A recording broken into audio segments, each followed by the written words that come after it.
So, how exciting. Welcome to our first review of our self-help book club. Okay, hi, I'm Sass, and I've got my hand on the mouse, which we also affectionately call our auto cue. I'm Roz. And I'm Kate, and we're having a good chat today about The Subtle Art of Not Giving a Fuck by Mark Manson, published in 2016 by HarperCollins. So we put it there in the middle so we can see it. Hopefully it won't fall over. Now, we have all written a review for our blog post about this book, but we haven't discussed it amongst ourselves yet. So it'll be really interesting to see what we all think. So we've deliberately not done that, so we're all coming to it fresh and we haven't got our own opinions. There has been a few people on social media that contributed, so we'll bring up some of their contributions throughout as well. Absolutely. So I'm thinking, first of all, why don't we all give our conclusions about the book and see where we stand? Okay, well, just before we crack on, I just want to give a bit of a caveat, a bit of a warning. So we absolutely think that self-help can make you feel really pants. We're reviewing them so you don't have to read them all and find issues that you didn't know you had. Also, too many self-help books can seriously damage your shelves, so we're going to be saving you trips to IKEA.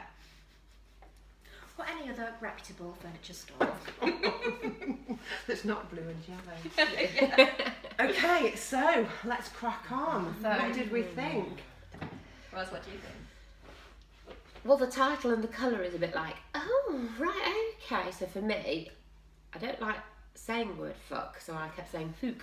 Okay. But, yeah, the first, I would say, quarter of the book, once I actually got used to the language, because it is very punchy, very direct, very male orientated.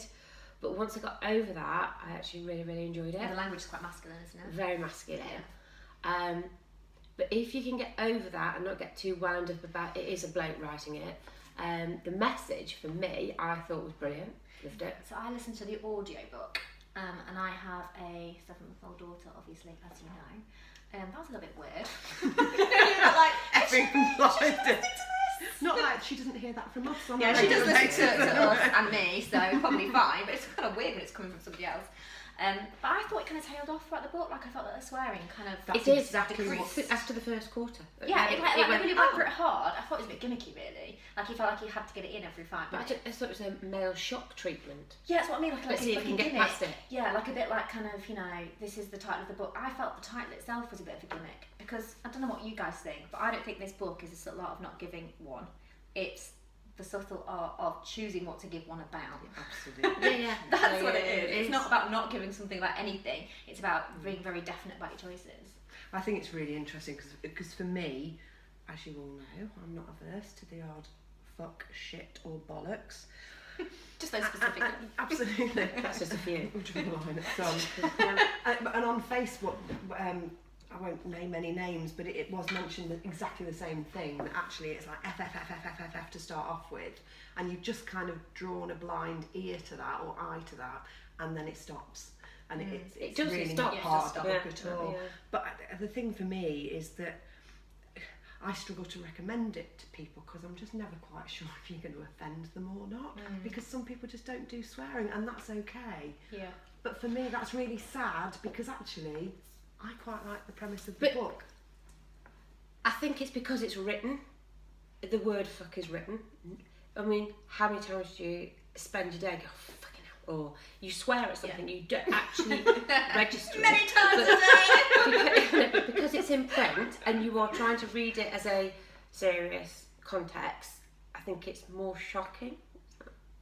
Yeah, I think it's the context of the words, because I think I swear quite a lot. However, I say it within the context of being outraged or being like, can you fucking believe it? Not in the way that it's used in this book. Yeah. So that's why I find it a bit weird, like the deadpan delivery of it is a bit odd to me. So yeah, I don't have a problem with the swearing. Like I said, it's a bit weird listening to an audiobook with... You'd have to be very carefully listen to it around, wouldn't you? Would you it's think... different if you're reading it, Yeah, obviously you keep it to absolutely. yourself, aren't you? Yeah, absolutely. And like we said, somebody else popped on Instagram that they'd got it on audiobook and their mum had arrived and they were looking after for a couple of 3 weeks, so she's had to seriously curtail her self-help, dibble in the car because 80-odd-year-old mum Not impressed? wouldn't have found it at all. But she probably swears, but she wouldn't appreciate reading it, which is the difference. But like I say, it disappears anyway. Yeah, it does disappear. It does disappear. I agree with that. So, I mean, for me, with regards to the book, I really liked the fact about not giving a fuck didn't mean being indifferent, but it actually meant it was okay to be different. Yeah. I liked the fact that he was pushing, you know, individuality and doing what you feel is absolutely right. Yeah. So for me, yeah, I think it's a bit misleading. Like I say, the title. I think it's not about not giving a fuck. It's that's about what I mean. choosing what to give a fuck about, being aware of what values you're basing your decisions on, and prioritisation. Yes, and being really clear about that. I think the one thing, I think maybe the thing about it is, I think with the use of that word, like you said, I didn't even think about it because I listened to it on the audiobook, obviously, rather than reading it, but the very kind of like the bright orange, and I think it's very branded, and it's kind of set it up to be very kind of in your face, and this is new. I don't think anything in it is hugely new. To me, it felt very much like it was based on certain things, and what I thought was quite interesting is, to me, the first bit of the book, a lot of it is about mindfulness. It's about Buddhist philosophy, and it's about mindfulness. I never use that word. He talks about Buddha, but he doesn't talk about that word. But that's what it is. But packaged and sold in a completely different way to a different generation. It's clever. Yeah. Some of the reviews that I read were, you know, this is for the now generation. This is making something that most of us know and are aware of. You know, values. What are your values? Prioritise your values. You can choose what they are. You don't have to listen to other people. But he talks about Buddha in some of the interviews that I've read about him around the book. And he's actually really quite well read and researched. And he's not trying to come across as a psychologist or a good life guru. You know, he's just trying to be dead normal and reach a normal market, I think. I agree. I think the things that he goes through, if you actually kind of dissect it, he goes through mindfulness, he goes into self-limiting beliefs, pattern changing, habit changing. There's quite a few different things that he touches on. But he presents them in a very non-psychological, non-theory, normal voice way, which I think is really good. Yeah. Not really a likes that. symbol or a yoga position inside. No, and nothing academic. I bet he does really. I bet he does his downward dog when Rudy's looking. That was Seacott's headspace app on like everybody else. For me, that was fantastic. Well, when I was writing my review, I mean, I've got mine here because I'm old and I forget stuff, but you know, this sort of repackaging is exactly how I saw it, and I've put here, you know, he absolutely links the concept from the ancient Greeks, but he makes it relevant and he makes it current. Yes. And it's a bit like him explaining how the telephone was invented, but then he shows you an iPhone, because actually it's the iPhone that works for us right here and right now. Yeah, I thought the pop culture references were really great. Like, you've got the ones about the Beatles and Metallica and their singers. You've got those kind of references. I loved that. Yeah, that was really brilliant. loved that. So that's all around reframing. Yeah. So that was really interesting. And then, but explaining it in a totally different way, never using those words. So you're never thinking of it in that sense. Yeah. And what was the other one I was thinking of? The Disappointment Panda. Oh, just Disappointment I like the Disappointment Panda. Yeah. And I think on the audiobook maybe you get quite a lot from that, because I thought it was funny. He doesn't read it, which is a bit disappointing, because I think it's always better when you actually have the author read an audiobook. It might have a bad accent. He might. But the narrator was actually really good. Like, they did like a panda accent and everything, so it was really good. What is a panda accent? That's just a really good point, I don't know. It wasn't specifically What you say? Maybe it wasn't a panda accent. Very sad panda. It was a very depressed panda. He does use some really good analogies there. Yes. And two interesting He's a good storyteller. that I use within my the onion, you know, that peeling back the skin of the onion. And the other thing, just do it. You know, we use that when we've delivered that learning by mistakes self-care psychology training. Yeah. Ultimately, Get on with it. just do it. You know, there's no point in talking about it. And I like the fact that he used the fact that what you did 10 years ago, would you do it again now? Or no, you wouldn't, because you've learned by your experience, your mistakes, embracing your mistakes and move forward. Loved it. Yeah, don't need to be wrong. All of that kind of stuff. Like, we are probably all wrong. Right now we're wrong. But don't get depressed about it. Don't get upset by it, or not frightened to go and have a go. Life's tough. Yeah, get on with it. We've got to find out Get a hold of way it. of you know, And Short actually, kernels and go for I it. really like the stuff about negative emotion. You having to experience negative emotion. Yes, to get better. Yeah, and I think from a professional point of view, from the work that I do, so many people think that you shouldn't feel any negative emotion and that to feel any negative emotion is bad, and then they just talk so many problems through not experiencing those things. I thought that was a really positive thing to highlight. But then that's like stress as well, isn't it? Stress is actually good for us. Can be. Yeah, It in can certain be good amounts, for dealt us in correctly. certain amount, dealt with correctly. But we're now hearing all this thing about, oh, stress is bad, stress is... Actually, some of it is good. Yeah. Nerves are good. Anxiety, good to a certain, like, you know, to It's not about good or it's an bad, it's about experience. balance, isn't it? You know, Yeah. we all experience anxiety, low mood, stress. For me, and in the work that I do, it's about when those are impacting on you, so that you're not able to lead the life that you want to lead. All of those feelings are normal. Does anyone have anything they didn't like about it? The first bit where it was The swearing. it was just, it didn't need to be as... Swearing. Because I liked the way it was written when I got past that.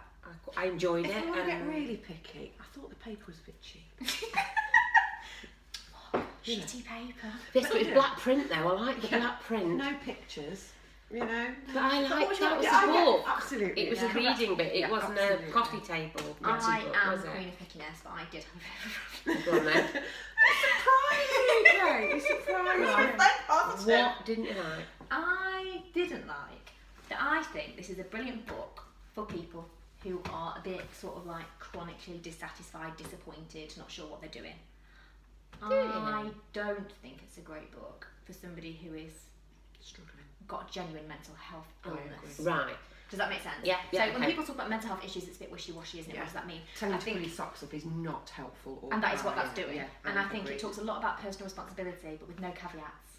So it's kind of like, oh, it's all you. And in that way, it's quite reductionist because there's no sort of context of, well, actually, there's a lot going on in life, in society, inequality, structural oppression, so much other stuff. It's not actually just all about us and what we do. There is a lot more to it than that. Yeah. And at one point, the one bit that really grated on me was when he talked about, you know, we've all, if I think there's a line where he says something like, if everybody who'd ever been seriously ill, been through trauma, been abused, and went through a list of things, if they agreed. were all sat here, that would be all of us. So, you know, get over it essentially. Well, actually, some of us have been through different things. Other people have different levels of resilience. And everyone's different. There are levels of mental illness which are you know, actual health issues. So that bit to me was a bit like, I don't think I would recommend this to somebody who is genuinely struggling. Yeah. It is for people who are having a bit of a shit time, chronically fed up, depressed, or just want to change clinically. their way of thinking. On their outlook Yeah. in life. Some and- pearls. I think he does address two really interesting issues which you don't come across very often. Well, certainly the one you don't. Guilt, which is something that we're all working with, and I work with an awful lot. And I loved him defining guilt around fault and responsibility. I love that. Yeah. So if it is your fault, then take responsibility Yeah, for and it go, and make changes because of that. If it's not your fault, then do you really need to take the responsibility? And I think that's really, really important. And that you can take responsibility without being at fault. Yeah. So just because the situation isn't your fault, because we've all met these people who will sit there and go, but it's everybody else. Well, yeah, it is. Yeah. But it's still your responsibility to sort your own shit out. Yeah, absolutely. And move forward. So I thought that was a really, I agree, it's a And really death. interesting way. You know. Oh, I don't like that because I'm scared of death, I don't like it. Yeah, well, I don't like it either, but when I used to... I don't want to talk about death. Yeah, really bad. Yeah, but it happens... It's going to happen. You're going to get away with that one. Don't make... For me, you know, I got over a lot of my issues with death when I was working in a hospice because it's part of everyday life, and I think we're very shielded from it in our culture. We don't talk about it. People walk across the road rather than acknowledge you if you've lost somebody. We don't celebrate it. We don't know how to accept it or deal with it. So just the fact that he introduced it as a part of life, I was really quite brave. A healthy thing. Yeah, really quite brave. Yeah. I agree with you, but I don't like it. You don't have to. Do you want to? Should we have a word after? Bit of a debrief. Because the thing I don't know if you picked up on the law. I'm just to read it off my notes now because I'm multi. Go. The one I loved, one of the things I loved was if you're always waiting for a positive experience. No, I didn't read that again. The law states waiting for a positive experience is a negative experience, and accepting the negative experience is a positive experience. I loved that. In other words, get over arse, low and grow with your mistakes and experiences. Just do it. But Get to on me, with it. that is part of the book. Well, that is mindfulness. Yes, That is sitting with that's the feeling, right. not judging the feeling, having the feeling, and not Accepting. wanting to be something else. But we all get carried away with that, don't we? We all go, Yeah. oh, I shouldn't be doing that, or I should be doing that. What are everybody going to think of me? And I thought it was really good. It's very true about social media stuff. You go on it and you think, God, my life's shite. Look at all these people having a brilliant time, and I'm sat at home eating 3 packs of cheese and crisps and watching telly. So go on then. Impact and inspiration. Well, for me, the message was that if we can't change the stuff that bothers us, which we can't, if it drains us, if it brings us down, if we decide, then we need to decide if we're going to give a fuck about it actually. And if we do give a fuck about it, then we need to change how we're looking at it. That was the main message for me. And I feel that I really need to get on board with this swearing thing. So for me, my sort of conclusion was that, you know, Mark Manson is a refreshing no shit Sherlock. Isn't he? And his message and the delivery might not appeal to everybody, but if you can read between the fox, I would absolutely give it a go. Well, I would say unless you really struggle, absolutely. I was going to say, if you can read past the first quarter of the book, it's I think for me, what this book is, for the right person, it's a huge kick up the arse. Because I don't know anyone else, but I read it and thought, I just need to get on with shit, don't I? None of this stuff is that bad, and I probably just need to get on with it. And it did motivate me, it did. I've put his message basically, for me, recognise to cut all the bullshit out of your life, but the hardest bit is actually recognising what the bullshit was. But don't you think that follows through with what we were talking about in our other one, the self-care in the real world? That it relies on you knowing what your issues are, and actually we don't always. No. You know? We need to be able to work that out sometimes. Yeah, that's the other thing that I wasn't sure about with this book, if I'm honest, is I really liked the fact that what I felt it did was it explained a lot of actual psychological theory without saying it was doing that in a very down-to-earth, normal, accessible way with modern pop references and anecdotes. What it didn't do, I felt, was spend very much time on how to actually change those things. Yes. So, for example, one of the big things is your self-limiting beliefs. So he talks about the guy who believes he's short, therefore can't have relationships because he believes that all the women will think he's short and won't like him. So therefore he behaves in such a way as he puts the women off and they don't want to be his girlfriend. His response to how you change that is, well, you just do. And I don't know. Interestingly, that was in an interview that somebody challenged him with that in an interview. Oh, really? I think it was The Observer. I'm not entirely sure. I think it may have been The Observer. But he... No.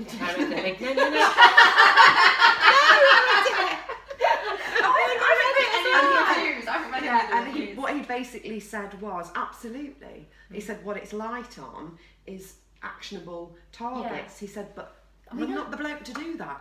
I'm not, I'm not a psychologist. I am not being directive. I'm merely putting the theory out there, and it is up to you. But then I think that's where my issue is slightly, because if it's a self-help book, it's all very well knowing it. But is he professing that?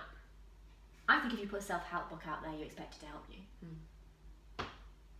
By yourself.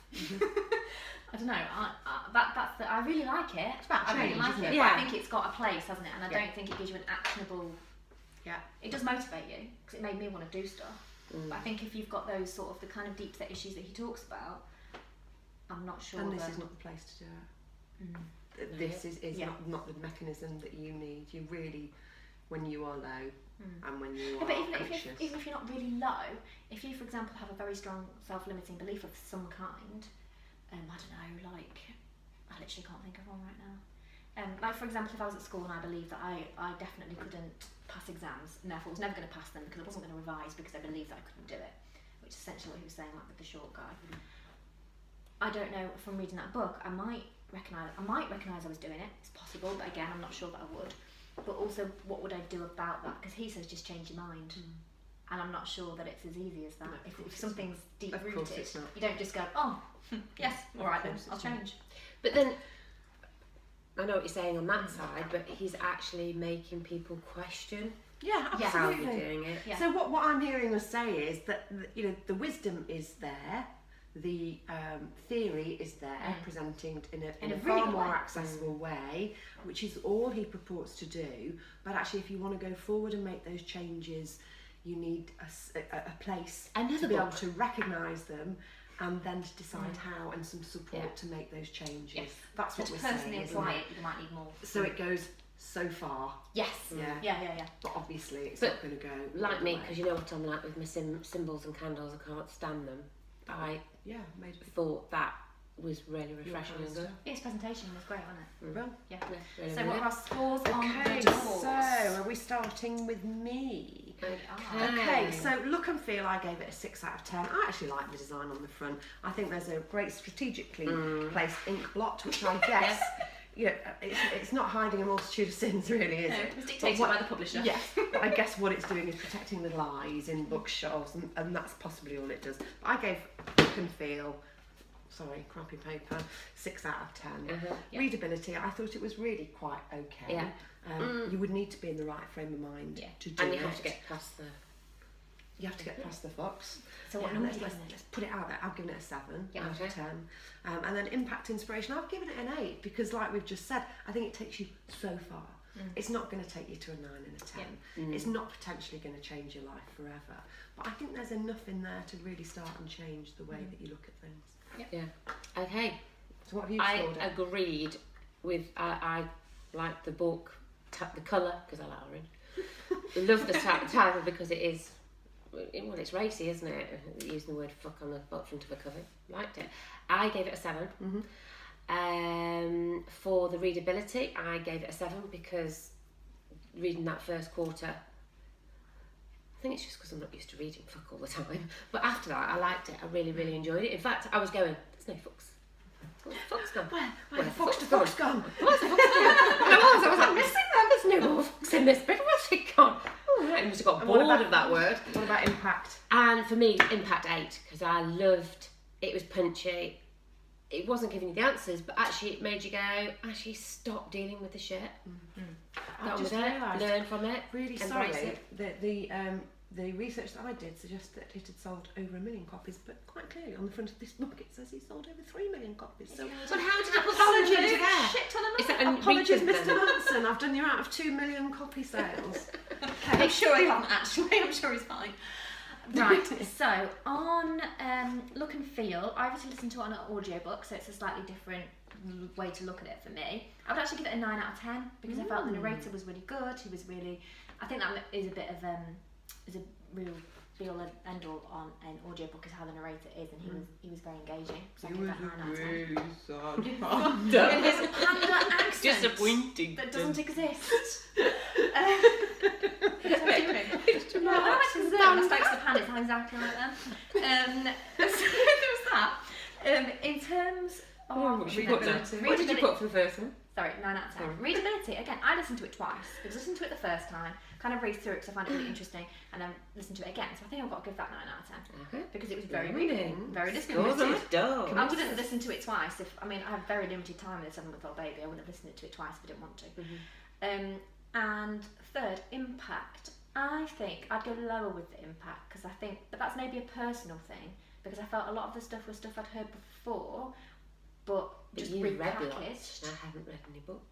Well, it's just different. That's why we're isn't all it? doing what we're doing. Yeah, I do Different have a bit ways. about psychological stuff from my job, so it was like, but I found it a very interesting way of presenting it, and it did make me look at certain things, particularly for me, the difference between responsibility and blame. That was the big thing for me, so I really took that away. Reinforced so I'd say, stuff, didn't it? yeah, but like I said, I was disappointed with the fact that it didn't give you, I didn't feel it gave you the what to do now, so I'm going to go 5. I'm going to go straight down the middle. Whoa. Okay, clearly we don't have the skills to be able to add all this up here and now. But when we do, We don't have the technology. When you see this on the 21st of October, that's when we're uploading it. We'll also be printing our blog with all our different views on our blog on our webpage www.selfcareisn'tselfish.com. We'll also be putting links on Facebook. And we'll total those scores up because they're starting to mount up as we go along with the books. So it's time to introduce our November review and read. Drum roll. Kate. So, we are going to be reading a bit of a modern classic, The Chimp Paradox by Professor Steve Peters, a book I own but I've never read. Funnily enough. I've actually read it. And I can't wait to read it again. And I've never read it either. So the woman First who book. This is complete role reversal, It is, isn't it? Yeah, but I didn't know it was a self-care book. Me remaining the same. I just read it because somebody said it's really good.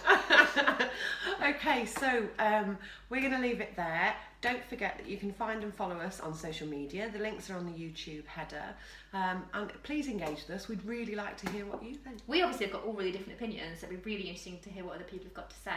And if there's anything that you want to say about the chimp paradox, and then obviously it might come up in our discussions next time, because it's really interesting to hear other people's opinions. Before we get to the stage, yeah. absolutely. It has been nice having people interact with this book as we've gone along. Yeah, so, very much definitely. so. And probably, judging by the sounds of it, 2 out of 3 of you will have it on your shelves already. And some of you might not have read it. Actually, we lent ours to somebody that's never come back.